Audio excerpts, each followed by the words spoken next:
বছর ছয়েকের মোহাম্মদ ইয়াসিন দেখতে আর 5টা শিশুর মতোই, কিন্তু মায়ের সামান্য বকুনিও বদলে দেয় ইয়াসিনকে। বদলে যায় চেহারা, বদলে যায় মুখের আদল। শুধু বকুনিই নয়, সামান্য চোট আঘাত কিংবা পরীক্ষার টেনশনের জেরেও এভাবেই ফুলে যায় বাংলাদেশের ঢাকার বাসিন্দা ইয়াসিন। এই ফোলা কমতে সময় লাগে 4 থেকে 5 দিন। 4 থেকে ফোলা শুরু হয়, মানে প্রথম দিন তো ফুলতে থাকে, পরের দিন তো অস্বাভাবিক ফুলে যায়। আপনি ছবি দেখেছেন ওর কি অবস্থা হয়, মানে এটা 3-4 দিন লাগে ওর ফোলাটা কমে আসার জন্য। তো বকা বলতে মানে বকাও না, আপনি জাস্ট ওকে শাসন করেছেন, ভয় দেখিয়েছেন যে নিচে নামলে মার দিব বা স্কুলে না গেলে মার খাবা, ওটাতেই ওর হয়ে যায়। বিরল এই রোগের পোশাকি নাম হেরিডিটারি অ্যাঞ্জিওইডিমা। এটি মূলত জিনগত রোগ। 3 বছর বয়সে এই রোগ ধরা পড়ে ইয়াসিনের শরীরে।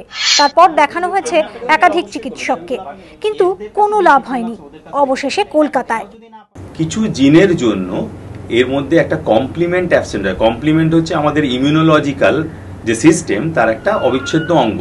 সেই কমপ্লিমেন্টটা এদের বডিতে থাকে না থাকার জন্য এদের মুখ টুক ইত্যাদি ফুলে যায়। এই কমপ্লিমেন্টটা যখন অ্যাকিউট অ্যাটাক হয়, সেই কমপ্লিমেন্টটা ইন্ট্রাভেনাসলি দিতে হয়।